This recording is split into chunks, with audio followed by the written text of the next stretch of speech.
Alright, how's it going guys? Deekadiko is here, and today I'm gonna be discussing the best Gwent open decks. Okay, so today I'll be talking about the decks that Gwent open players brought to Gwent open. Talk about its matchup, its strength, its weakness, how are they playing the deck. So if you're watching this video, Gwent open day 2 should be underway. Because I watched the day 1 Gwent open. I only watched it from Pajables and Magpie's perspective. So I'm gonna be like the point of view that I have on how the deck should be played will be based on their playstyle. So yeah, that's pretty much it. Because the Gwent open day 2 has not is underway. I still don't know what the deck's going to be.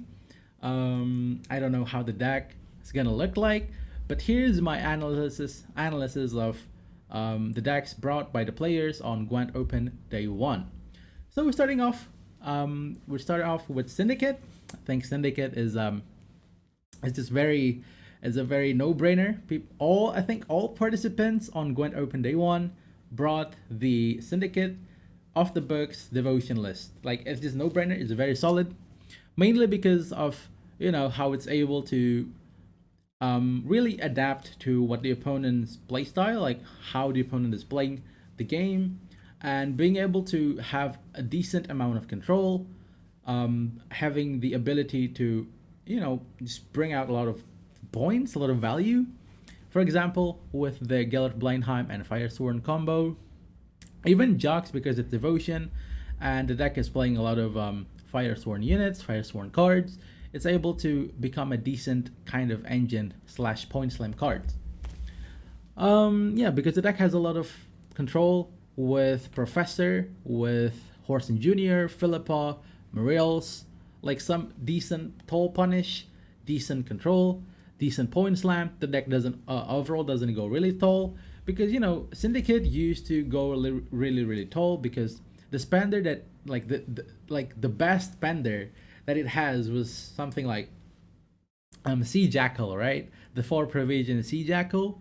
It wasn't really doing that great.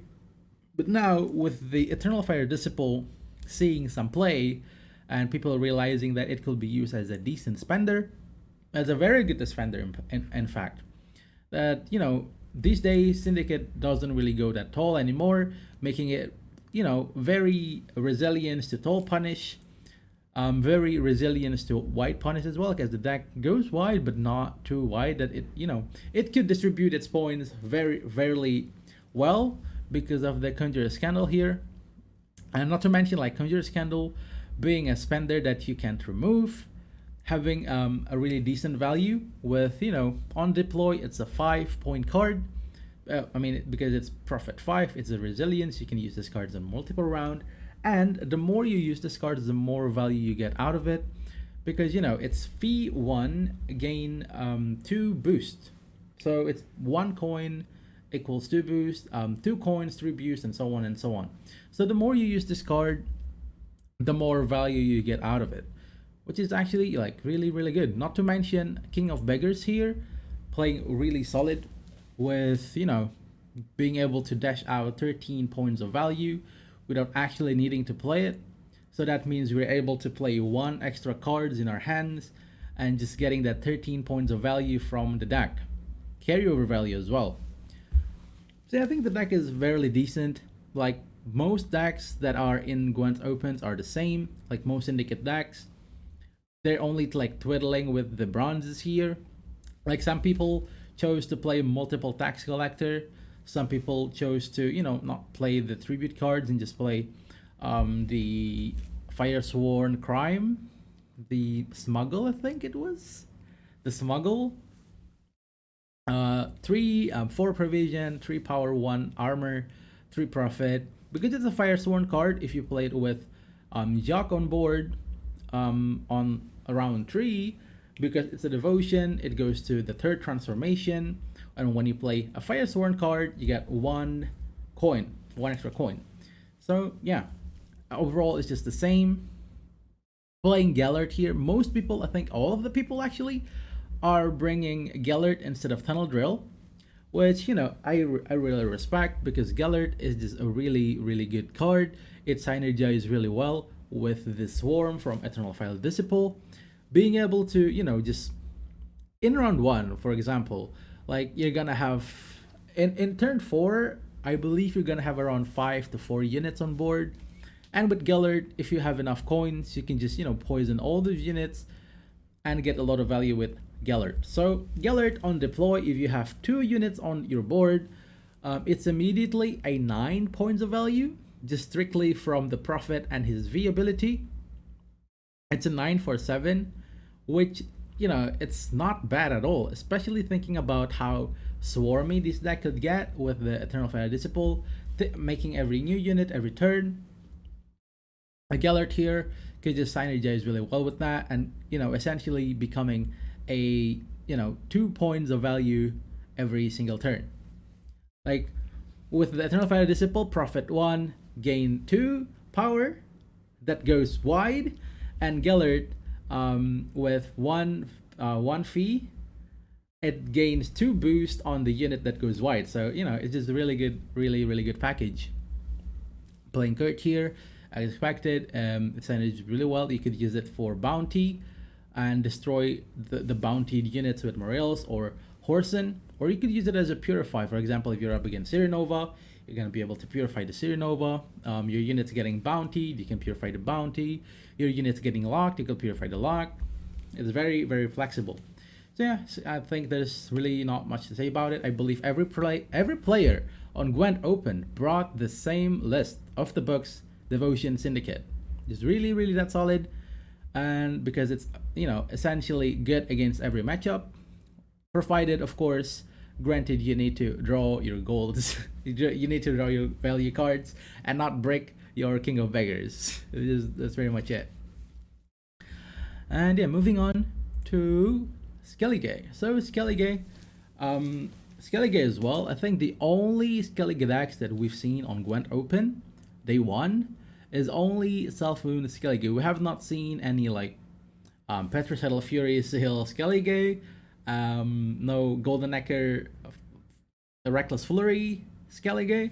We've only seen Self-Moon deck, and I believe like there's a reason for that. It's because just from what I've said in the previous video of best decks to use to climb this season, Skellige Self-Moon is actually why Skellige Self-Moon is the best Skellige deck currently is because this deck has a very good matchup table. This deck is relatively good against elves. This deck is relatively good against Syndicate. Like this deck has a chance to beat all other decks. Like this deck has a chance to beat all other decks. There is no matchup where Skellige decks just lose. Like against Siege, if they because it's Self-Wound, they want their units to be hit, therefore making it this really good against Siege. Granted, they could just Heatwave the Covenant of Steel, the Defender. They could just Heatwave the Sigfold. Like you just need to play around their muzzle and let them decide which units they want to Heatwave, because they can't Heatwave all of our golds. They only have one Heatwave. And I think that's even against Siege, it's really good. Against Priestess, you're able to push round 1 because most of the time if you go to a long round 1, Sarah is gonna come out, and you're able to maybe try to get the round that way.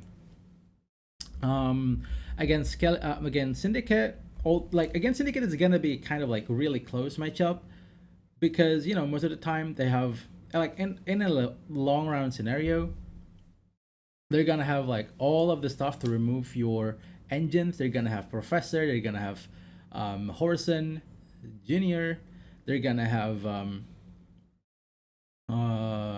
Philippa, they're gonna have Morales. But the good news is they don't really have any banished cards, right? So even if they use Morales, if you still have for example Fuchsia, or the second Sigrifa's Right from Bread of the Sea, maybe the Sigrifa's Right, you could still just simply revive your unit, which is really good. like against against syndicate, you only need to play around their Philippa, and if you go too tall, you need to play around their Merles as well. Like not boosting Sigval too much is a play, and yeah, I think this deck is very solid against monster. Like even against monster, right? You're able to compete in round one against them.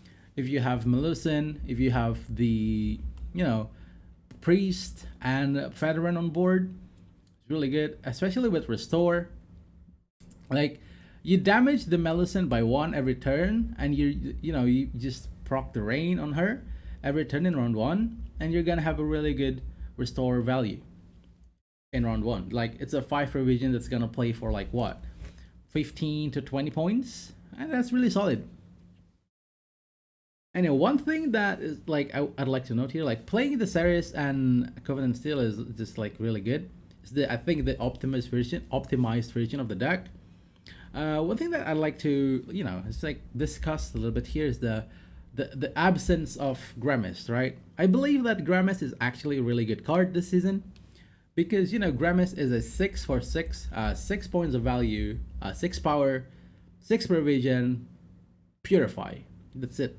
Like having the ability to be able to purify multiple units is, I think, really good because sometimes because this one lock here, like every deck is bringing one lock, and having Grimace to be able to purify your own locked units, also purifying if you're up against a Golden Necker deck, they play Cyrenova, you're able to purify the Cyrenova only trading down by 2 points.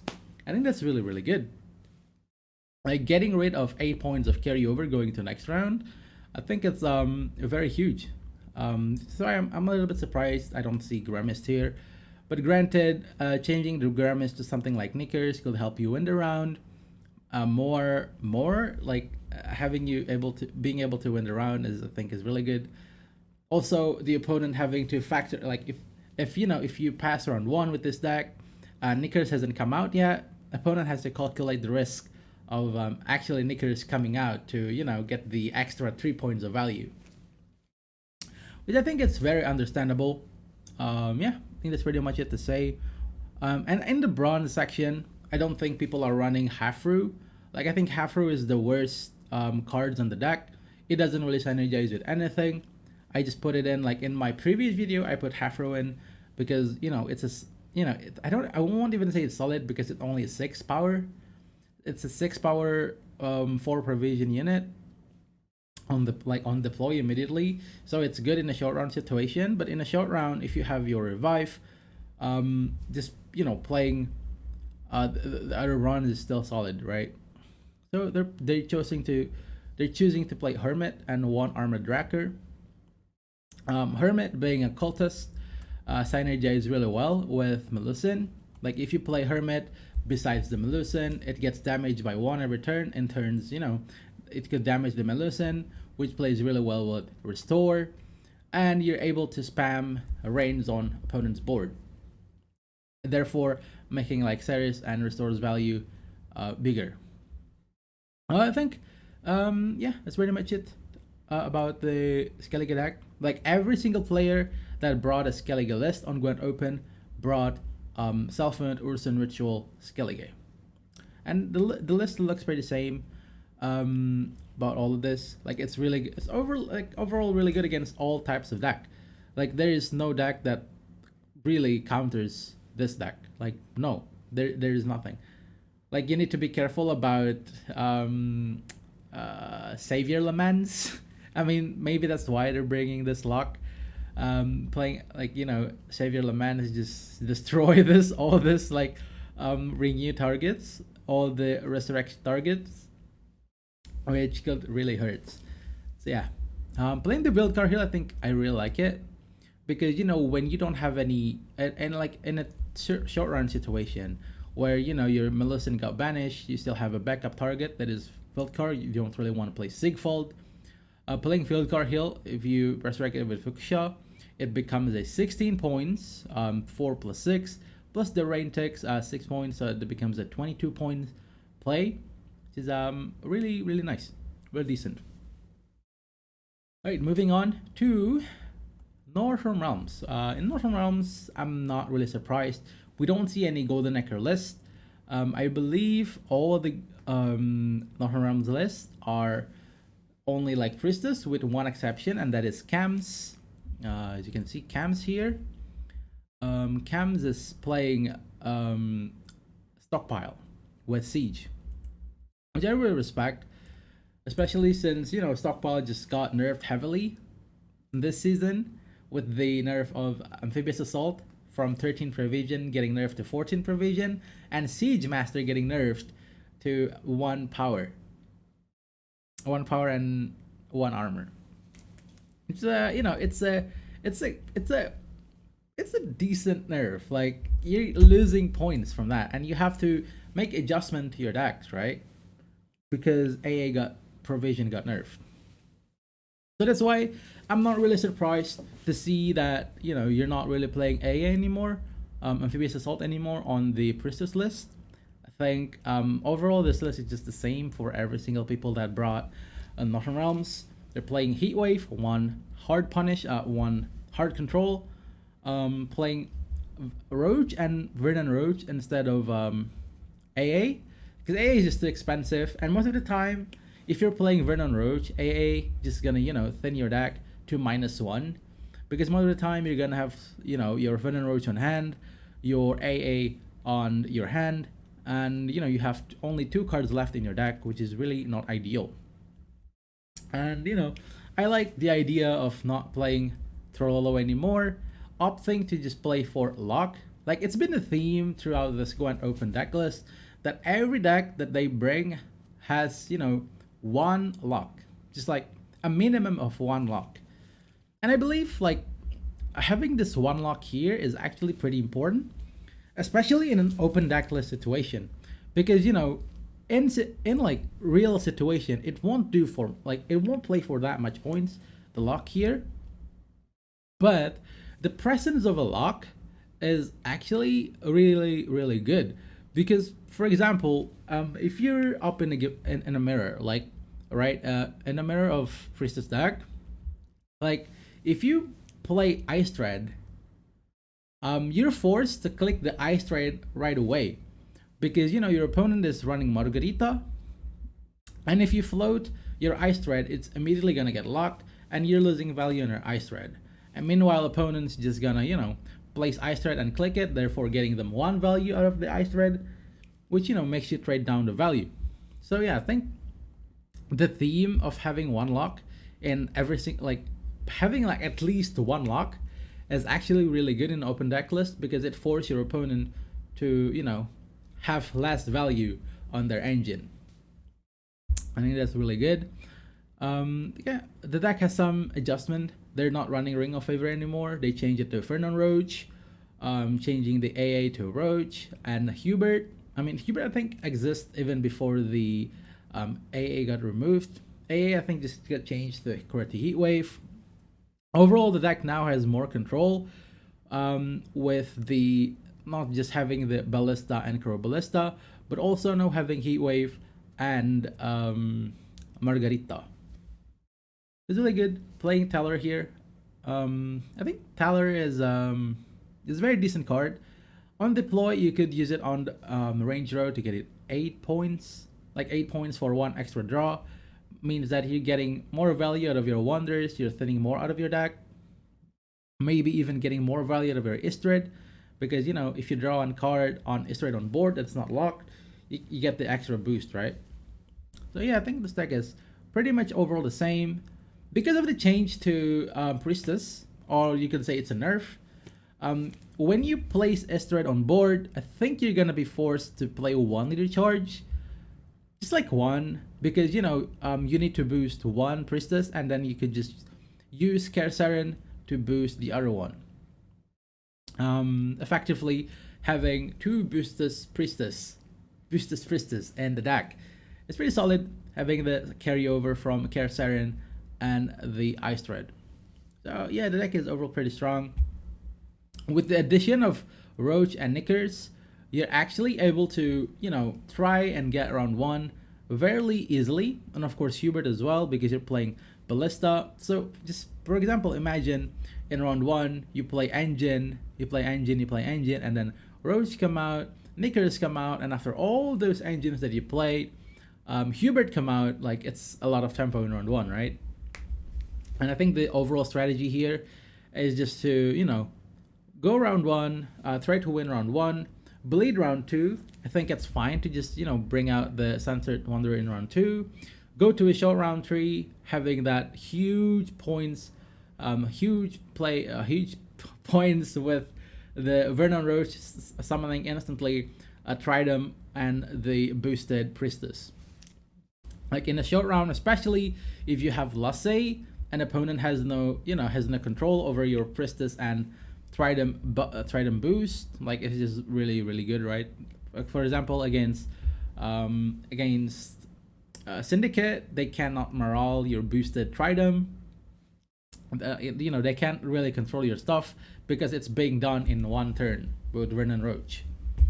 So I think the deck is pretty good. I think this is pretty much the best open decks, the best Northern Realms Gwent open decks on day one. Let's move on to monsters. So with monsters, I think it's no surprise that it's a Golden Nectar list.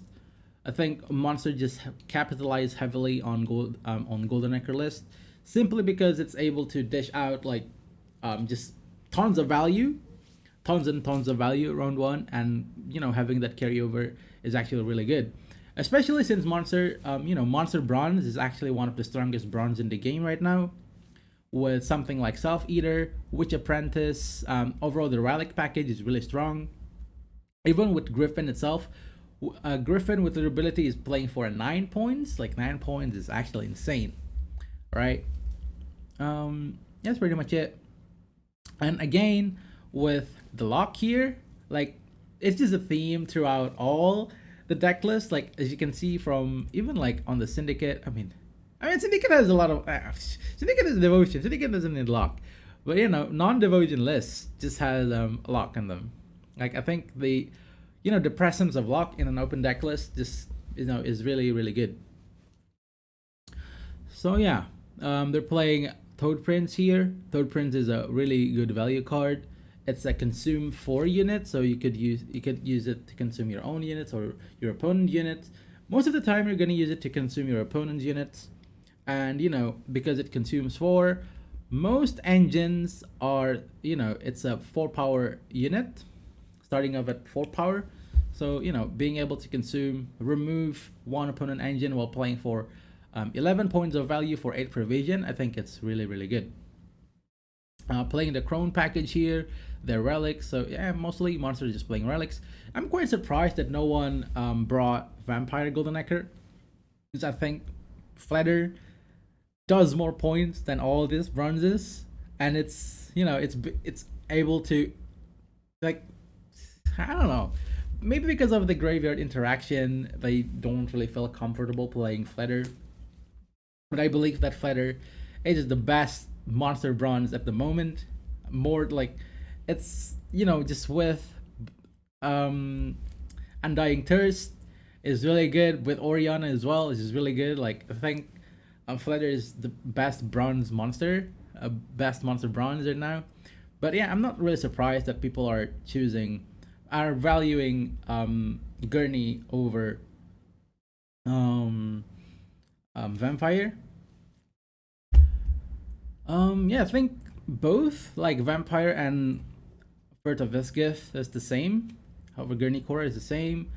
You know, the general game plan is to win round 1, get that carryover with Cyrenova, go to a round 2, try to bleed them, or even like try to 2-0 them. Like, this deck could easily 2-0, you know, easily try and 2-0 opponents because of the addition of, because of the buff, I would say, the timer buff with, you know, with Megascope into Witch Apprentice.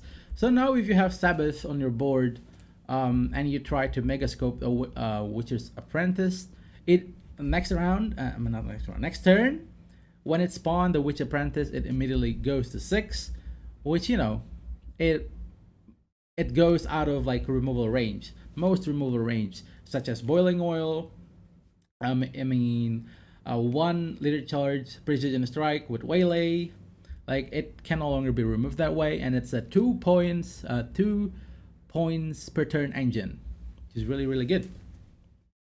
And yeah, kind of like if I mean, Oswald is really good, especially it's really good against something like Melusin. You don't really want to get value on your Melusin because if you get value on your Melusin and you lose round one, opponent could just this deck could just Oswald the Melusin like the 20 points of Melusin and becomes a 21 point Oswald.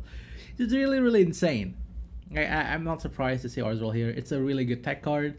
Even at worst, if you played rat witches or witches, the rat witches, like it becomes a 10 point, right? And you could just grow your rat witches because this is a relic deck. You could grow your witches to like probably 15 to 16 value. Oswald is gonna play for a decent amount of value, decent amount of point slam. Very nice.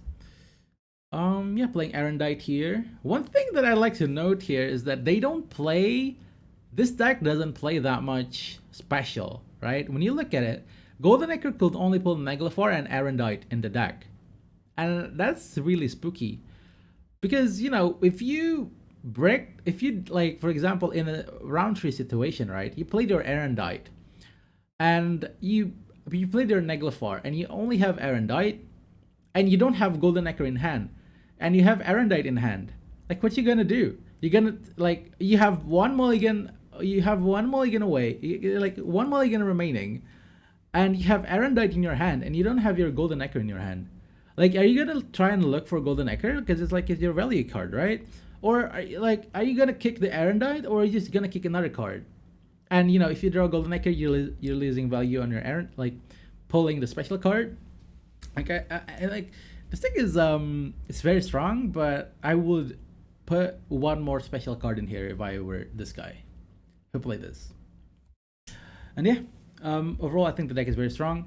Having some interaction with the Crone's damage, Toad Prince, and Erendite and Lock, I think is really nice.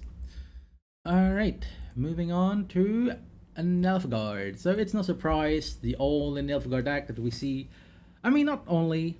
I think it's this one weirdo who's bringing the old. It's not really old, but it's the previous season. What's that card called? The 5th revision. Like, it's not. It's a simulate list. The Vilgefortz deck. Vilgefortz. Okay, this. Wait, it's not this. It's the Golden Echo list, but with tactical decision. I believe I saw one where he was okay. I think it's Magpie. Might be Magpie.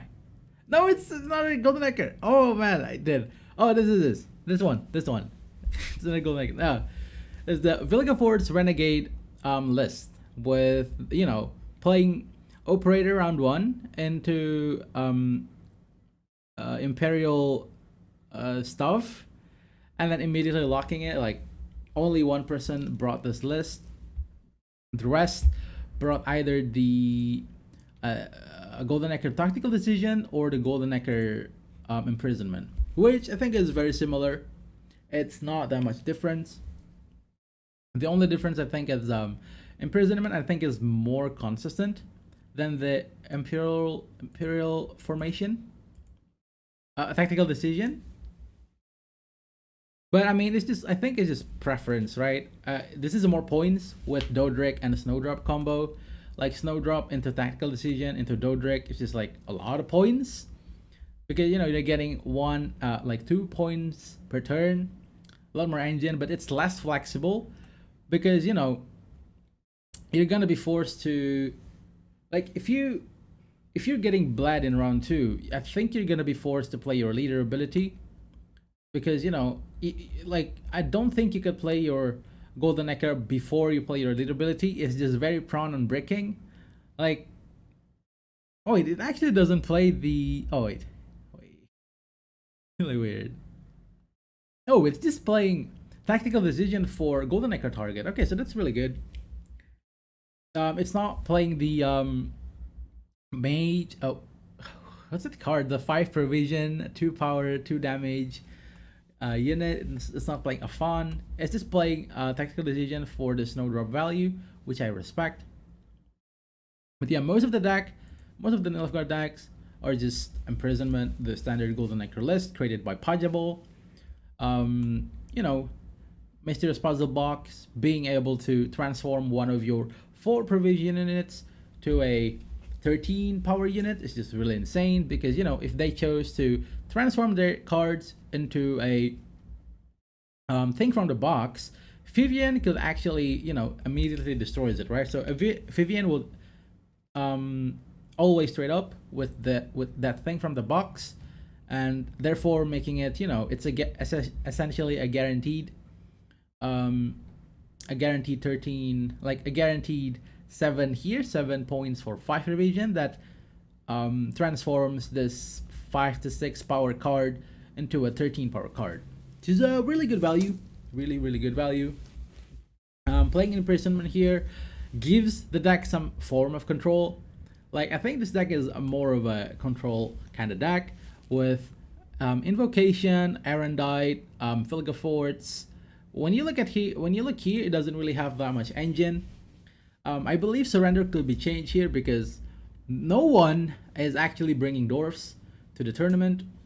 I mean, granted, you don't really have that much, you know, heavy, like the, you know, something like assassination or like coded weapons that, you know, removes engine.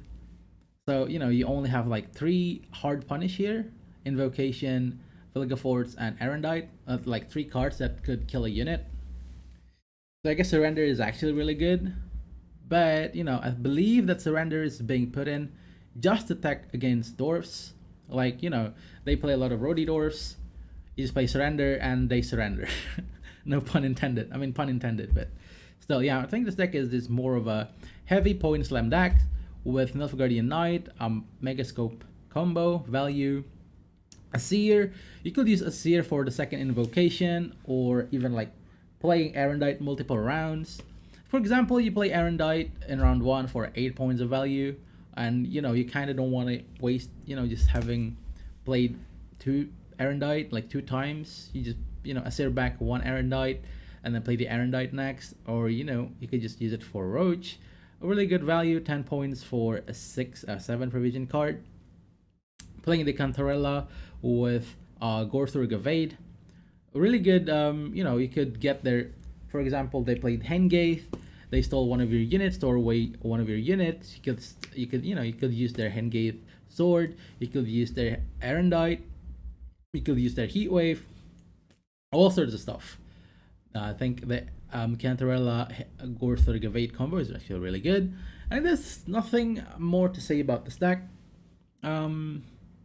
Against Elf Storm, surrender is actually pretty decent because, you know, they're swarming their boards, they're playing surrender, and you know, just gonna have a jolly time.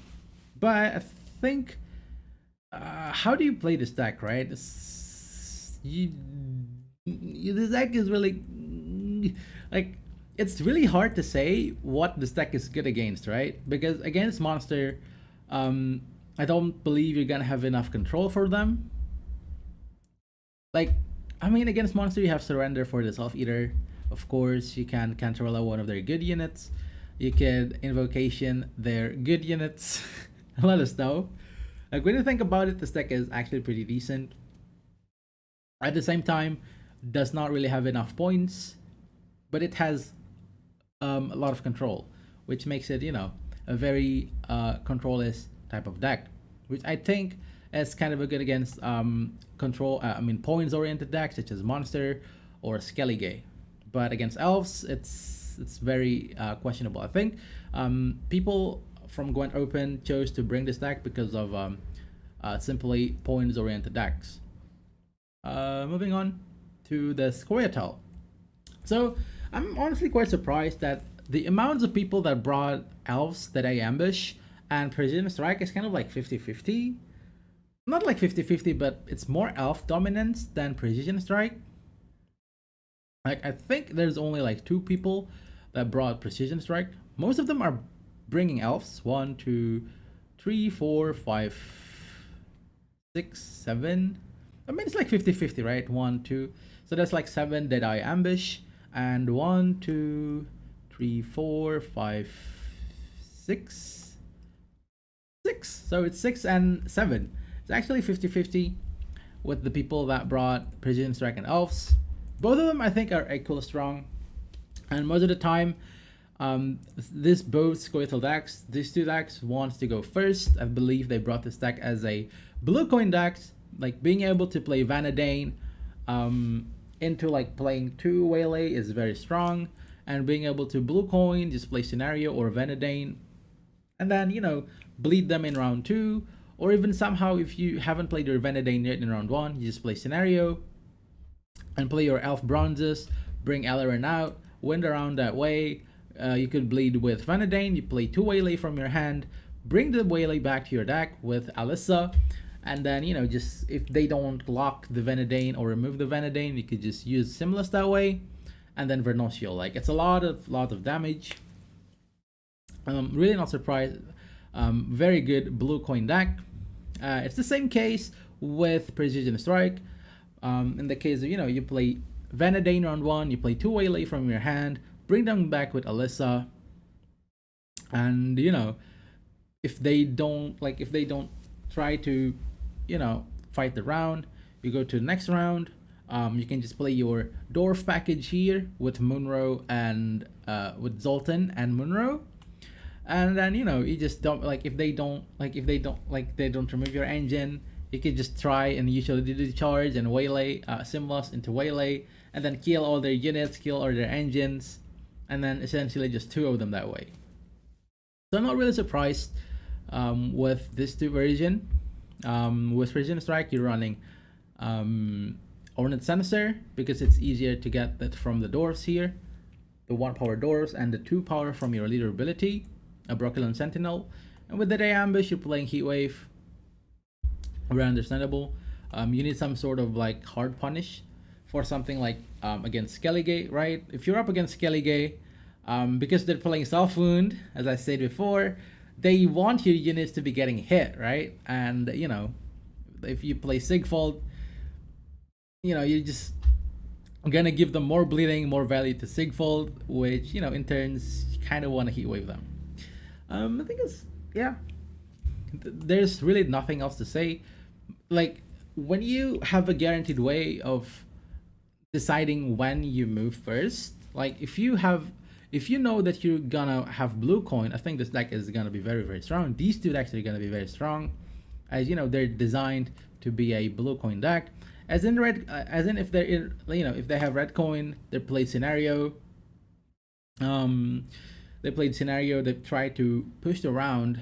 Opponent's gonna opponent has a chance to, pass with card advantage going to the next round because they have tactical advantage.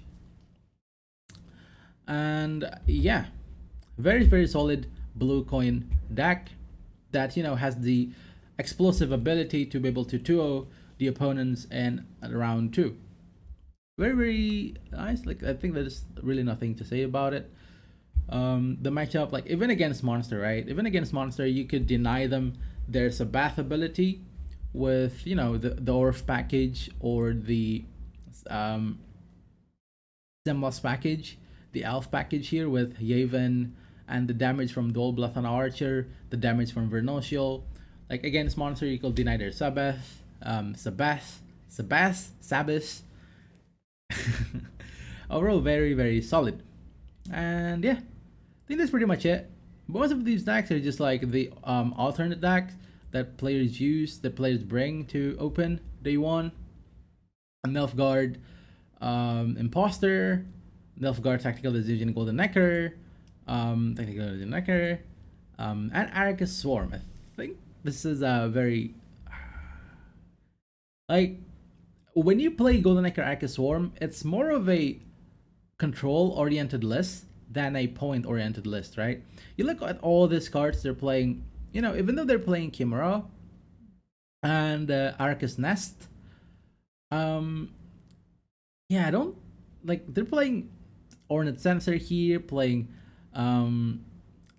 Lustrate here, It's like I don't think like Swarm with Bone Talisman is generating enough points, even with all these cards. But um, I'm really not sure about this Golden Nectar list. Like, it has some form of control, especially with Parasite. 6 damage is very huge. It could remove uh, Radovid and against Northern Realms. And because against Northern Realms Priestess, they usually go very wide with their leader ability, and Lacerate is doing pretty well against them. Against Elves, Lacerate is also very good. But I don't think this deck has enough points really. Like being able to use Ornate Sensor, um, you know, essentially guaranteed way of using Ornate Sensor is really good. I think that's pretty much it. It's more of a wide. It's a swarm deck. What can I expect? Like it's a swarm deck. You're playing Roach and Nicker, so it's synergized with that, which is very good. But this Bone Talisman card did. I'm not really sure. It's a 7 provision card that when it's when you fill your board, you're getting 18 points of value for 7 provision, which is really good. But you have to fill your board to get that 18 value, right? Like most of the time, I don't think you're gonna fill your board. Like you're gonna have the thing here. Oh, you're only playing one artifact in this Golden Nectar deck. That's kind of like, dude, what? Only one artifact? Yeah, I don't really see it. This deck being that much better than the Golden Nectar, Fruit of Visgith or the Golden Nectar Vampire. But I believe this has some matchup, like good matchup.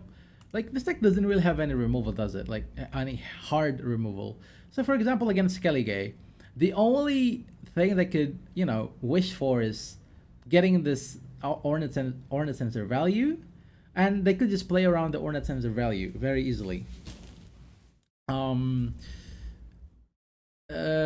Against Priestess deck, this deck could generate enough points to bleed them in round 2. Doesn't really have any engine that they could remove. However, they have Ballista that could just ping off the tokens. It's really, really not good, especially since they don't really run. Like you could remove one Ballista with Toad Prince, one Ballista with Parasite, and you still have Folta Sprite to deal with. You still have Caraballista. I don't think this deck is doing it. It doesn't have enough control, and it feels very scary to play. It doesn't feel scary at all to play against this. Give Arendite, I guess. I'm not sure about this one. And yeah, I think that's pretty much it for the decks. So yeah, in summary, like I think off the books, like every player bringing off the books to the tournament is just a no-brainer. The deck is really good. It's just good value, good everything, good point slam, good engine, good control, good everything. You have Toll Punish. Excuse me. You have Toll Punish.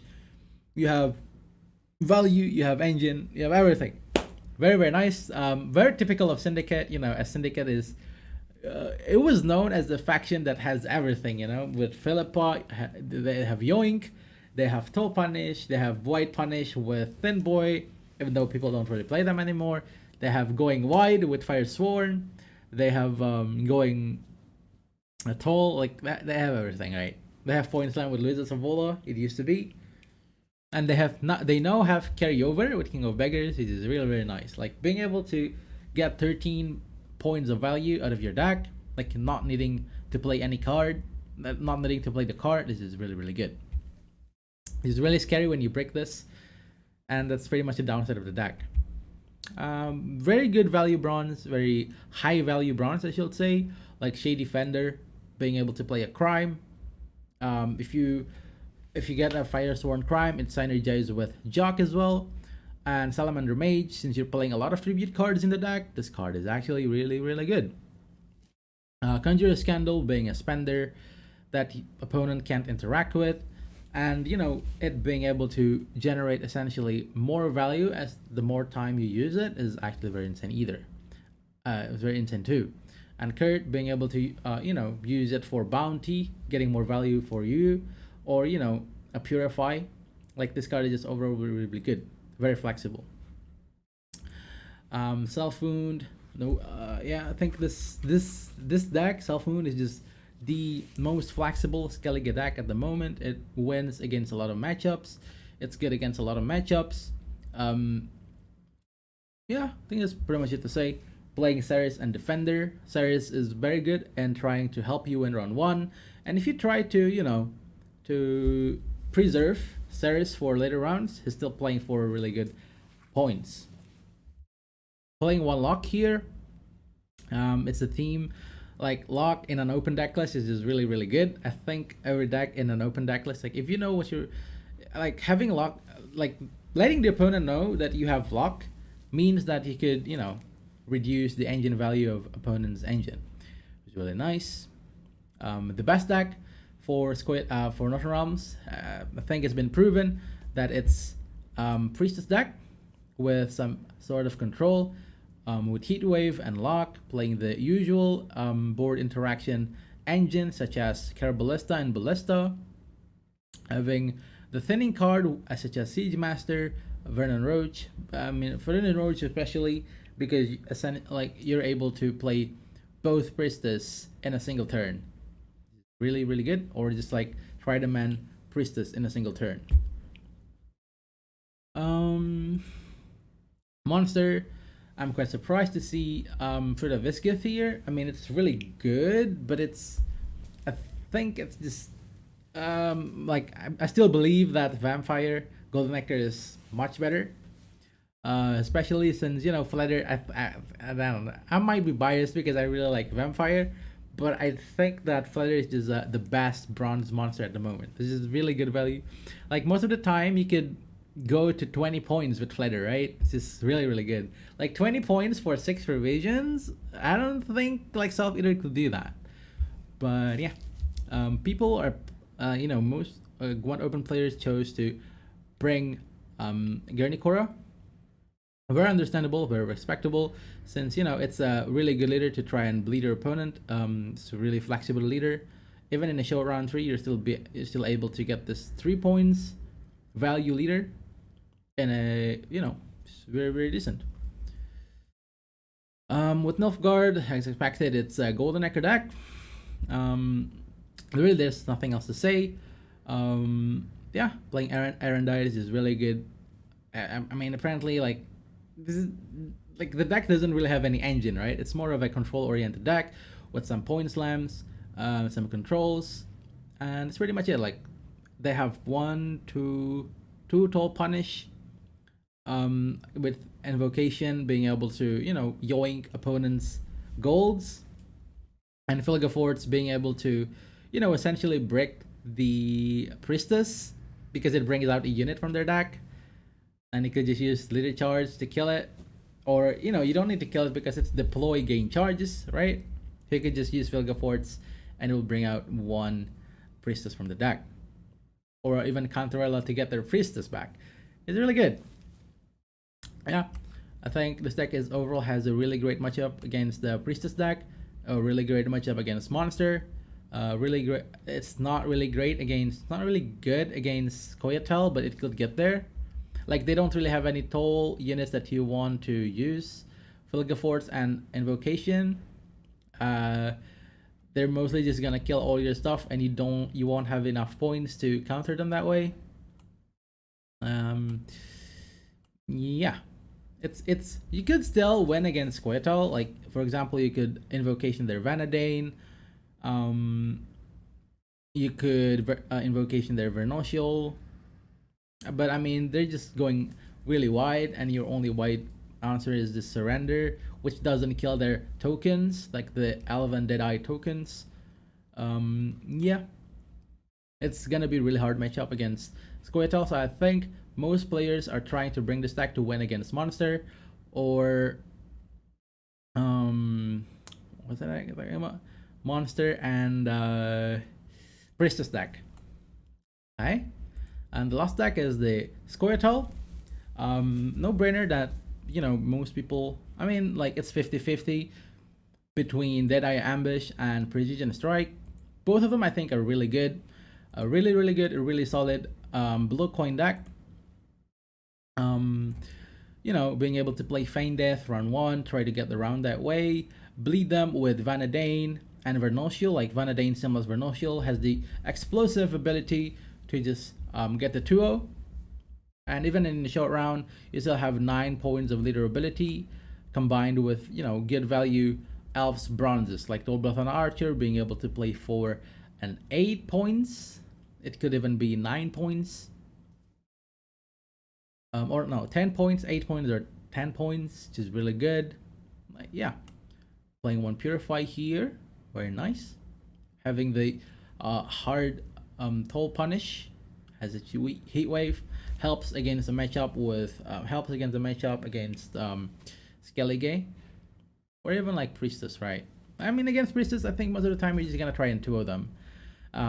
Bring their, Priestess, make them play their Priestess in round 2, essentially. So then they have no win condition left for round 3. Same thing with the Precision Strike.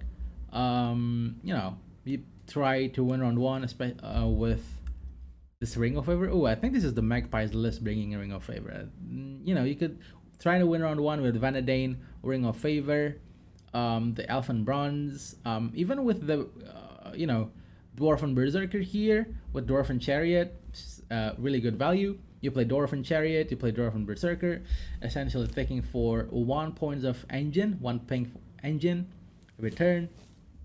And if opponent goes really tall, it has the Ornate Sensor to try and bleed them in later rounds. Like, against Priestess, if you have Lasse, you could get, amazing value out of your Priestess.